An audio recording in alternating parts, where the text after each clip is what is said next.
Hello, everybody, and welcome back to another episode of In Between the Stitches. As always, I'm your host, Brady Wilson, and today I'm without my co-host. No Chase Olschwanger again.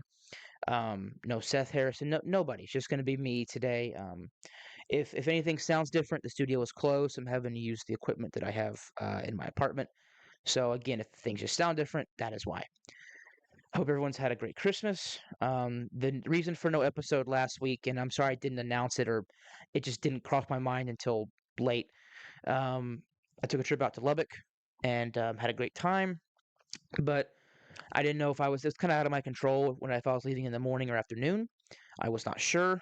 We left in the morning, which left me no time to record, and so I'm sorry about that. But that just gives us a little bit more to talk about today.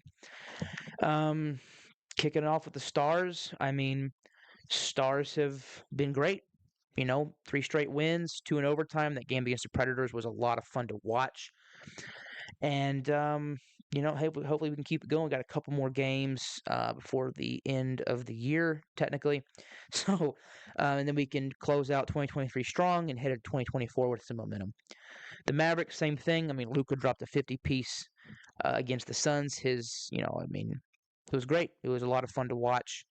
And the Mavericks have just been playing well. And I think one of the reasons we've been playing well is Derek Lively. I saw a stat, and I can't remember what the numbers were exactly, but we have a much better record when he's in the lineup than when he's out of it. So clearly, that Lively is making a huge difference, and which is a lot of fun because when it comes to basketball rookies, you rarely see them have a huge impact their rookie years, especially when you're not picking in kind of that top 5 to 7 range. Most of the time, they're not having that much of an impact, at least in terms of how impactful the NFL prospects can be. I mean, even guys like Monty Smith, a back-end first-round pick, has gotten a decent amount of playing time this year, and it's just funny how different sports interact. But with Lively, he's been playing well, man, and the Mavs been playing well. Hopefully, they can close out 2023 strong. They play the Cavs tonight, and I believe they're in Cleveland. Need to check, but no, we're at home. Sorry. It's Stars. Stars play St. Louis tonight. So I'm recording this about 6 o'clock p.m. So uh that's probably, obviously I'm talking about it like it's coming because they haven't started yet. But clearly, that when you're listening to this, it is going to be the game will probably be over at that point. So again, not much more to talk about. Again, the story doesn't really change unless big injuries or trades, something like that. Speaking of which, the Rangers have made a couple nice signings, mainly Tyler Mahle. And, I know most Rangers fans are clamoring for someone big, and I want Hader and I want Montgomery. And, okay, look, guys, do you not trust Chris Young? I mean, what does the man got to do to earn your trust? If you don't trust Chris Young at this point, you never will. And that is why I look at this offseason and say, well, I mean, everyone's been slow. Everything was hinged around was built around Otani and then Yamamoto. Both of those guys are off the board. And so now teams can start to look at the other guys. It was kind of like when LeBron was a free agent the first time. Everyone that the 6 teams he wanted, they flew into LeBron to see. They flew around LeBron to make schedule their meetings, and that was where their focus was. It was on nobody else, and it was kind of the same thing. The teams are all focused on what Otani's going to do, and well, he's made a decision, and I have a few opinions about that decision. Baseball has a problem. The deferred money. The reason I'm kind of at a loss for words is because it's this could really hurt baseball, and not in the way people are going to think I'm going to say. Oh, it's going to hurt baseball because of small markets. No, no, no, no, no. How this hurts baseball is now the owners are going to look at this, and when the CBA runs out, they just signed. Right, I think it's 2026, 2027, somewhere in there. Right, I think it was a 5-year deal, so I think it's 2027 is when it runs out. Y'all realize that the owners have to change this. I mean, the deferred money, that rule is going to have some limitations on it, so this doesn't happen again. And I'm with the owners on that. But the players are going to look at it as an attack on their ability to sign deals that they want. Because I mean, deferred money is a great idea for a player. No, if I was a player, I would want deferred money. If I was a player that was making that kind of money to have enough deferred, I would say I'll take less right now, but I want money when I'm retired, right? So I can take a couple years off, let my body recover from the years of playing. I don't say not have to work, but yeah, I mean, have a nice, sports retirement built up, and it comes into a check each year. That's nice. That's a good retirement plan. But the 68 million is absurd. There has to be a limit on how much you can defer to a certain player. And I think that players are going to hate it, and it's going to cause a huge rift between the players and the owners. It's going to be a bad deal, and because the players are going to not want it, the owners are going to want it, and they're both going to squabble and fight, and we're probably looking at another lockout or a strike. And of course, neither of those is a terrific option. So that's what I'm worried about. I don't mind the Dodgers buying up the talent. Hey, buy up the talent. That's fine.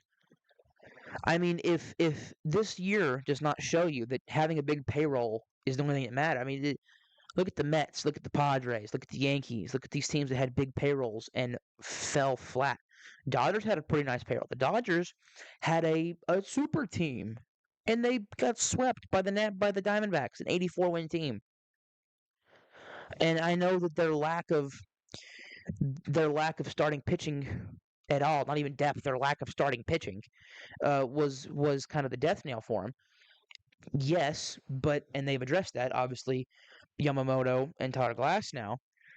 But I don't think that it makes them a potential World Series favorite, but that doesn't mean they're going to win the World Series.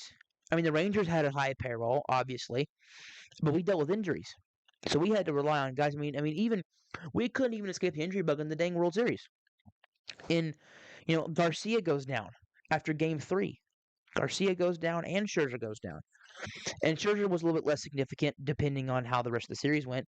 But losing, arguably, your hottest and your best bat and a great defender, that hurts. And Jankowski is solid on defense. But I mean, and he was a good hitter for us last year, but he's nowhere near the impact bat that Adolis Garcia is. And Jankowski still did a pretty good job for us, driving in some runs and scoring some runs. But the injury bug will rule above all, and not only that, but having a high payroll doesn't equal success all the time. And yes, having Ohtani and having Yamamoto and these guys, just look at that lineup. Look at that lineup. Betts and Freeman and Ohtani form a huge big three. And that's a great big three. Think about it. There were 6 finalists for the MVP, right, in both leagues. The Dodgers have 3 of them. One of them was the winner of the MVP. I mean, that's, and of course the Rangers have 2 of them as well, in Semien and Seager. And while I would argue that, they have the best trio of hitters in the league, the Rangers may have the second best with Semien, Seager, and Garcia. When all 3 are clicking, there's not much that are better. And the point that I'm trying to make is the Phillies are a good team. So, the Reds are a good up-and-coming team. The Diamondbacks prove that they can win games in October. The National League will not simply just run through LA. Yeah, it looks great right now, but how many signings did the Washington and Commanders? I almost said Redskins. They were the Redskins when they made the signings. How many times did they make big splash signings and everyone crowned them the champs in the offseason and then in the regular season? I know different sport and all that, but still, the principle applies. Just because the Dodgers had a great offseason, does that mean they're going to win the World Series? It did for the Rangers. Rangers 2 great off seasons, boom, World Series. That's not that simple, right? Because we have, in my opinion, the best manager in baseball, in Bruce Bochy. We have at least top 3 pitching coach in Mike Maddox. We have one of the top GMs. We have the capacity to spend money. Of course, those things obviously played a huge factor. But when it comes to the Dodgers, I think people are, the problem is this drives off the casual. That's the problem, is that this drives off the casual fan. This drives off the fans that are, that are not your diehard fans like me or my dad, right? These are or Chase. These are the people that, someone like Seth. Seth likes baseball, but he said to me, I can't watch it now. There's no salary cap. The Dodgers can continually buy up all the free agent talent, and that's not fun. And yeah, they may not win, but man, yes, it is all about winning, but it makes it hard to really get invested with the team when you know that team is not going to spin like the Dodgers. So I understand where people like that are coming from, but Rangers had some activity, signed Tyler Malley, 2 years, 22 million. I thought it was a good deal. Hey, with Scherzer and Scherzer went down. Obviously, we didn't talk about that. Scherzer had a back surgery, and so I mean, that sucks, but we won the World Series. So I don't care if Luis Angel Acuna becomes every good as his brother or even better. I don't care. We won the World Series. It was worth it. To me, that's just how it works. You win that World Series, especially that first one. I don't care what we gave up. I don't care if Thomas Sajacy and Takeo Roby become studs. I don't care if Cole Reagans becomes a Cy Young. Cool. Wonderful. We won a World Series, and all those guys played a huge part in it. So I'm happy. Obviously, I want to win more. Obviously, I want to repeat, and I want to win for the next 10 years. But I am also I understand that if winning one is so difficult, I'm happy with my one, and I want more.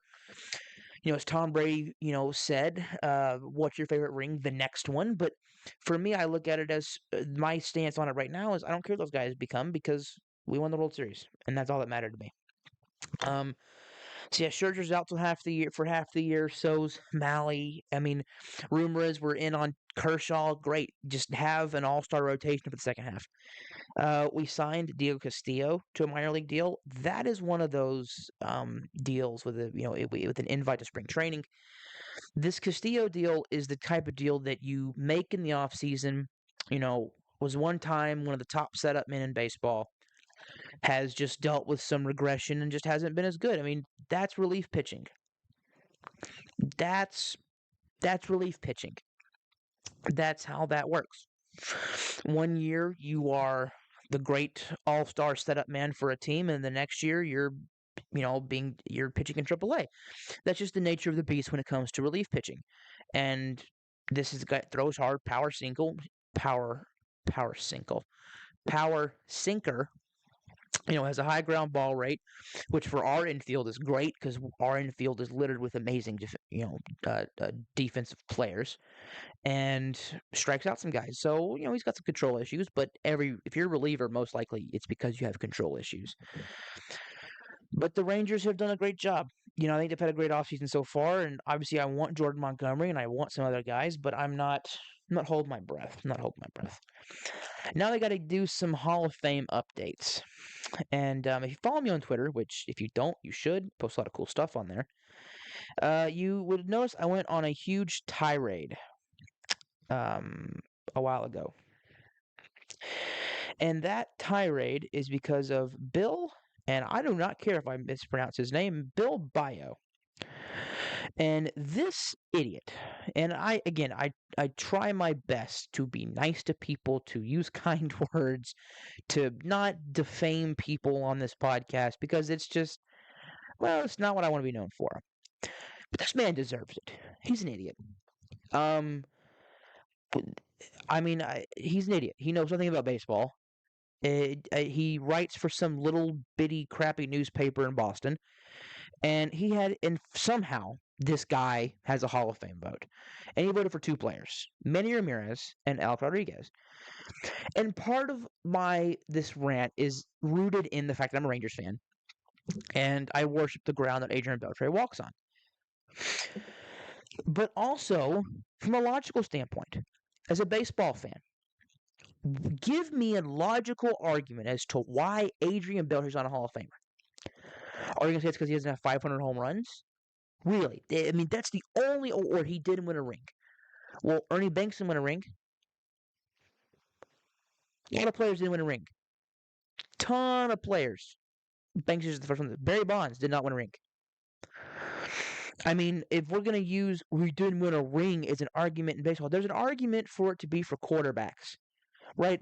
There's an argument for quarterbacks, but there's not an argument for, in baseball. That argument does not hold as true in baseball as it does in football or basketball.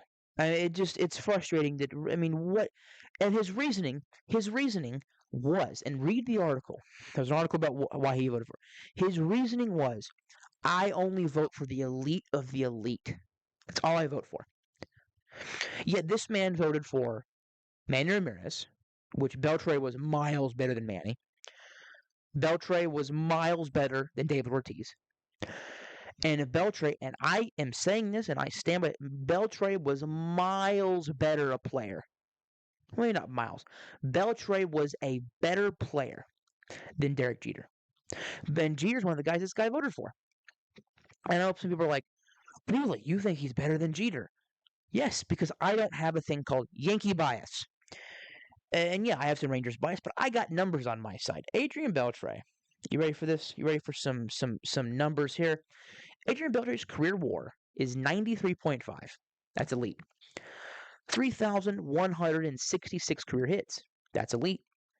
477 home runs. That means in his 21-year career, he averaged 26 a year. That's great. That's amazing. That's good. And amazing. That's good. It's solid. 26 bombs a year? Heck yeah. A 286 career batting average. Sure, it's not 300, but, still pretty darn good. A 339 OBP. Well, he wasn't the biggest OBP guy, but cool. A 480 slugging. It's pretty darn good. A career OPS plus of 116. That's solid. Was a solid hitter. You ready for this? But where he makes his money was with the glove. He was a good bat. Always was, but he makes his money with his defense. I remember they only started tracking defensive runs saved in 2003. Beltre came into the league in 1998.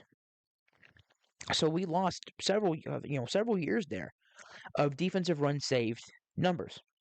So from what we do have, Beltre saved 201 runs at third base. His total zone rating was 168. It's kind of on the same scale as defensive runs saved, if you didn't know. That's amazing. That is absolutely outstanding. The two players that Baseball Reference gives as a comparable career is Dave Winfield and Eddie Murray. Two guys in the Hall of Fame. Okay? Derek Jeter was a great hitter, right? 3,400 hits, a 310 career batting average, 260 career home runs. For a guy not known for his power, that's pretty good power numbers, right? He was a good hitter. 71.3 career WAR. I'm not arguing he's not a Hall of Famer. He's a definite Hall of Famer, right? His slugging wasn't as high as Beltre's, and his OPS plus wasn't as high as Beltre. So technically, using a nerdier number, Beltre was a better hitter in his career by 1 point. But hey, that 1 point matters. Still better. Then you look at his fielding, and again, we did not get the first several years of Jeter's career. It only started in 2003 with tracking defensive runs saved, and 1995 was when he came into the league. Still, his defensive run save number is minus 165. That means in Derek Jeter's career, he was worth negative 165 runs to the New York Yankees. To put it a different way, he cost his team 165 runs in his career for the Yankees at shortstop. That's awful. There's not a word to describe how bad that is. That is awful. And his total zone rating is minus 186. He was an atrocious fielder. He's one of the worst fielders in baseball history. But Brady, what about that like one play, that one time where he made a really good flip to home plate to get Jeremy Giambi? That was a great play. Well, Brady, what about the time he went crashing into the stands at Yankee Stadium against the Red Sox? That was a great play. I mean, that was outstanding. Prince Fielder made great plays. I mean, the worst fielders you can think of, they made great plays. People want to point to Jeter and say, well, he made these highlight reel plays a couple of times, so therefore he's a great fielder. They associate the jump throw with him. He didn't invent the jump throw. I saw Brooks Robinson on a video do a jump throw from third base. It was not a new thing in baseball. Jeter just made it look a little more graceful, I guess you could say, and he was a Yankee. But Jeter was a really great player. I mean, he was borderline elite. I'd say he's an elite. He was an elite contact hitter, but he doesn't have the elite power numbers, and he was nowhere. He was elite at sucking in the field. Beltre's a much better player than Derek Jeter. But yet this guy, Bill Ballou, voted for Derek Jeter. Now, of course, he is a Boston writer, so you want to talk about bias in your voting. I saw a Philadelphia writer, and he voted for a couple of guys, but then he also threw in Jimmy Rollins and Chase Utley. And he said, again, he's a Philly writer, and I look at that and I say, okay, Rollins was an MVP, had a really solid career. Utley, to me, is a Hall of Famer, potentially. I mean, there's definitely a very good case to be made for him to go in the Hall of Fame. But he voted, that was some bias, and that's fine. You want to vote for a guy because you covered him and you really like him, you go right ahead. But to omit everybody else because, well, I only vote for the elite, it just so happens that the elite only played in New York and Boston, it's bullcrap. That's absolute crap. By that logic, oh, well, Roberto Clemente wasn't that good. He only played in Pittsburgh. I mean, do you see the madness? I only vote for the elite. First of all, that rubbed me the wrong way because I'm a big Hall guy. I think the Hall of Fame is a place to celebrate your history. And to say that we're only going to allow these select number of guys, I think that's actually wrong.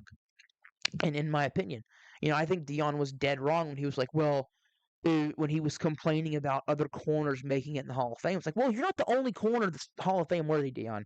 There's plenty other corners that were Hall of Fame worthy and have gotten in. Dion's the greatest of all time, but I think the Hall of Fame is more of not so much it is an accomplishment, but it's also a place to celebrate the great and elite players. The good players don't get in. If you're a good player. Look at someone like Bobby Abreu. He's a good player. Look at someone like Adrian Gonzalez, Torrey Hunter. Good players. Victor Martinez. They weren't great.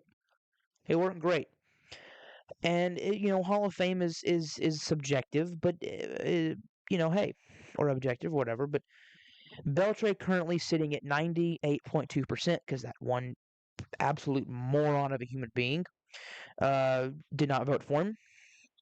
Todd Helton is sitting at 80.7% with 46 total votes so far, and then Joe Mauer is above the threshold right now at 80.7 with also 46 votes. The other notable guys I think are worth mentioning. Carlos Beltran has 35 votes that's good for 61.4%. Todd Helton 80.7%. Torrey Hunter, now he's off. Andrew Jones 64.9%.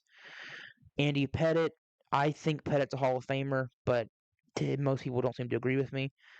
Manny's at 43.9. A-Rod's at 43.9. A-Rod last year was at 35%, so he's going up. And we'll see on A-Rod, but several guys have knocked him from their ballot. I mean, we'll just have to see what happens with that. You got sorry. If you don't know where I'm getting this from, Ryan Thibodeau is on Twitter, and he does a fantastic job with tracking the Hall of Fame ballots. And if you go to his Twitter profile and his bio, he has a link to it. It's a OneDrive. Really cool. Really cool. And it's really nicely built. David Wright only has 4 votes. Surprise, surprise. Billy Wagner's at 70.2% with 40 votes, so he's closing in. Chase Utley's at 47.4%, so he's closing in on his first year. This is Sheffield's last year. He's at 71.9. There's a chance that Sheffield gets in, but we'll have to see.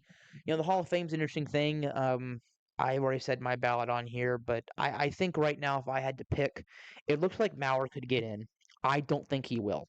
I think it'll be Beltre and Helton. And then I'm hoping Billy Wagner and Sheffield can get in, but we'll see. Um, not a ton else in baseball that springs to my mind immediately when looking at looking at the news. Isaiah kind of left us signed with the Blue Jays. It's just been it's been a little faster since Otani signed. Mitch Garver, hey, he'll get a standing ovation when he comes back. Now we move to the Dallas Cowboys. My great disappointment. Now, I give an excuse this year because this year's been weird. I mean, the Niners just got completely destroyed on national television. The Eagles have faltered like we all thought. We faltered. Everyone's faltered. Everyone's lost games. This has just been a weird year. The playoffs could be really interesting to see what happens. But, losing to the Bills was a complete embarrassment. The Dolphins was just missed opportunities and not executing when you needed to. I got mad. It was, you guys, my family. I did a pretty good number on a tube of wrapping paper after the Dolphins game because I was just pissed. But we got the Lions on Saturday. Um, it will be interesting. This is a game you have to win. You got to prove you had a gauntlet, right? Coming up, you had Eagles, Buffalo, Miami, Detroit. So far, you're 1-2. That's not good. You can't have that. You need to have You need this game to prove that you can hang with another one of the biggest contenders in the NFC. And right now, I'd say the Niners are still the best team in the conference. I'd say we're number two. I'd say Detroit's number three. And I'd say Philadelphia's number four. Detroit has a chance to. Now, this is the game to prove who's number two. I think, talent wise. It's at home, so we'll probably win the freaking game. And then we got to go play Washington in Washington. We all remember how that went last year in Washington for Week 18. But we'll see. Definitely pretty bad. Not excited for that game, just because last year was one of the worst games I've ever seen in my life. But I'm not worried about Week 17. I'm not worried about Week 18. I'm worried about Week 17. I'm worried about the Cowboys. I do not have Chase's picks on hand, so we're just going to be looking at my picks. Chase is probably going to beat me this year. The reason I'm not as mad about losing in the picks battle is because the Patriots won, the Chiefs lost. There is no pattern. There's just nothing. It's just kind of go with what you're feeling like and move on. This week we got Jets, Browns. How about Joe Flacco, man? And it's Flacco. I think it's the same thing. Yeah, I'll probably alternate. Joe Flacco. I mean, just he's having a great run. And I think if he's playing the way he's playing right now, and the way the defense, if they continue to play at a very high level, is one of the league's best, you are looking at a team that could win the AFC. And I mean that very seriously. You're looking at a team that if things fall right could be Ravens Browns conference championship game, which would be very interesting to watch. But in that game right now, I'm going Browns. Cowboys Lions at Cowboys. Going Cowboys, and Jimmy Johnson goes into the Ring of Honor on Saturday, which maybe that'll end the curse. Maybe we've lost the last 2 weeks because we decided to put him in, but like that putting him in has worn off. He needs to actually be in for the curse to be fully lifted. So we'll see. We'll see. But I'm picking us to win that game. I think we're the better team. I think we'll play like it. Dolphins at Ravens. Give me the Ravens. The Ravens, I think, are the best team in the NFL right now. At least they're playing like it. The Dolphins are a really good team. I mean, they beat us, but I think that we're actually a better team than them. We just didn't prove it. And I think the Ravens are going to beat them. Patriots at Bills. Patriots can. I mean, the Patriots can win. Anyone can win. I think the Bills are going to win because the Patriots are just that bad, and I think it was a fluke. Falcons at Bears. I know the Falcons, but the Falcons have been very inconsistent. And the one week their offense is great, the next week their offense sucks. I don't know. I'm going Bears. So I think there's been more consistency from their defense to be able to stop Arthur Smith and his shenanigans on offense. Raiders at Colts. I'm going Raiders. On the road here, I know the Colts are fighting for something, and the Raiders are kind of fighting for something. But I think the Raiders are going to win. They've played well. I think the Colts are going to. I think it's time for them to drop one. Panthers at Jags. Give me the Jaguars. Panthers are a bad team. Jaguars need to right the ship. This is a great game to do it. Titans at Texans. Give me the Titans on the road. The Texans are just kind of falling from grace, and the Titans are kind of rising up a little bit. I know they're out of the playoffs, but I think that Levis is. I don't think he's injured. Last time I checked. So if he is, I may sound really dumb for saying this, but I think Levis is going to lead the Titans to victory on the road. Rams at Giants. Give me Rams against another road team here. I think the Giants are just bad. DeVito got benched. I know the term Linsanity run's getting thrown around a lot more lately, but I think his little run may be over. So I'm going Rams. And obviously the Rams are still fighting for that playoff spot. Cardinals at Eagles. Much as I'd love to see the Cardinals win, and as much fun as it would be, and I'm rooting for them, it's gonna be the Eagles. I think the Eagles is a great game to have kind of I'll say a statement win, but kind of win by a bigger margin than they have been.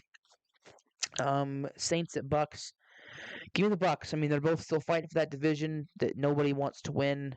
I think the Bucks are just a better team. They're at home, and they're going to win. Niners at Commanders. I mean, come on, Niners. Do I need an explanation? This is a great game. It's the league's worst defense. It's a great game to get back on track. Steelers at Seahawks. Give me the Seahawks at home. Steelers. I know they played really well, but I think that was. I don't want to use the term fluke, but I think it was just kind of one of those things that had happened and it won't happen again. And the Seahawks, I think, have been playing some pretty good football lately. Bengals at Chiefs. Give me the Chiefs. I mean, this is, again, another great game. The Bengals got embarrassed last week. I think this is a great game for Kansas City to get back on track, to prove that they are still one of the top contenders in the AFC. Chargers at Broncos. Chargers are just, I mean, they're in hell. Broncos are kind of in hell. So it's kind of who's going to take this one. I think the Broncos take it. And then Packers, Vikings. Give me the Packers. I mean, the Vikings are just kind of fighting for pride at this point. I mean, yeah, they're fighting for a potential playoff spot, but I don't see it with the roster they have. I mean, maybe Justin Jefferson carries them. And I know that Jair Alexander got suspended and everything, but give me the Packers. I believe in Jordan Love. I could be wrong about that, but I'm going with a gut feeling there. And that's week 17. So we got one more week before the playoffs. So it'll be interesting to see what happens. Some draft news. Keon Coleman's declared. Olu Fashanu, I believe that's how you pronounce it, declared from Penn State. So you're starting to see some declarations come in. Jared Verse declared. So there's been a couple. And it is officially a bowl season, which is a lot of fun. Texas State won a bowl game, so that was pretty cool. Good for them. Next time I talk to you guys, me and Chase are planning on doing an episode next Saturday instead of Wednesday, January 6th, Saturday. So that's kind of the plan at the current moment. So again, it'll be a while before you hear from me. And so Chase will be back next time. We plan on going to the UNT game and talking some sports, which should be a lot of fun. And that'll be after the college football playoff, which comes up. It is on Monday. I'll give game picks. I'm not saying it doesn't matter, but I mean, no, not that it doesn't matter. I don't know. I had a brain cramp there. It's kind of weird to think that it's this close already, but it is. It really is. So on that Monday, January 1st, you got a lot of fun bowl games. You got Texas at Washington, 7:45, and Alabama, Michigan at 4. Bama's been playing so well, but Michigan is Michigan. Give me Michigan to win that one, and give me Texas to win it. I think it's gonna beat Washington. I'm gonna say Michigan, Texas in the final, and you know what? I'm gonna ride with it. Give me Texas to win the national championship. Sure, why not? I mean, it's been so long since they've played. I mean, if these guys were the Atlanta Braves, they'd be complaining about the rust. So, yeah, it'll be interesting. And then obviously Liberty, Oregon, they play in the Fiesta Bowl. Iowa, Tennessee, Wisconsin, LSU. So you got some other fun games that day that are kind of going to be the appetizer for what comes later that night. So, and I want to take a second here to thank everybody. Thank everybody that listens to this podcast. I'm sorry if this episode felt kind of quick or if I was talking fast. I did a bunch of takes and my mic kept cutting in and out, so I'm happy I finally got through one. Yeah, thank you guys for listening. This has been a great year for the podcast. We I'd been on an inconsistent upload schedule, and so finally having a co-host and a set place to do it and all these things, that gave me some stability. It gave me a strict regimen. You're here at this time. You record. You do these things. You have an outline of what you're going to talk about. And so just thank you all for listening. I mean, this has been a great year, and I'm very much looking forward to what we're going to do next year. Hopefully the draft show will be big, and me and Seth have talked about starting a wrestling podcast. Ironically, and this is the first thing that popped in my head, called "In Between the Ropes." Just kind of, I mean, I'm real creative with the names there. They kind of follow a pattern. So me and Seth maybe think about that. So hopefully everyone can check that out. That'll be just for kind of, that'll be just for fun. And not that this isn't fun, but that'll be a little bit more relaxed. I think this maybe is. Um, but thank you all for listening. It's been a great year. I hope everyone has a great new year. You know, toasts, has some good revolutions. What I almost said, resolutions. Again, thank you all for listening. This has been a great year, and I cannot wait to see what we're able to do next year. And I'm looking forward to a lot more work being done on the draft. I kind of fell behind it last year, and so I'm looking forward to putting a lot more work in to the draft this year. And again, thank you all for listening. And I'm thinking about starting a separate show or a separate like segment strictly for the draft, because I want to talk about it, and it's hard to fit how much I want to talk about in the podcast. We still do mock drafts and stuff, but this is all kind of me just spitballing ideas while recording. So, but again, thank you all for listening. This has been a great year. Thank you guys for spending your time with us. I mean, it's nice to see the people. I mean, time is valuable. You only have, so much in the day, and people have to work, you have to sleep, you got to eat, you got to do all these things. And so to find the time to spend roughly 60 minutes with us and listening to us, just kind of ramble on about sports, it's really cool. So thank you all for listening. And I hope you all continue to listen with us heading into the new year. And I will see you guys on January 6th, and I will have my co-host back, where we will be kind of recapping week 17, right?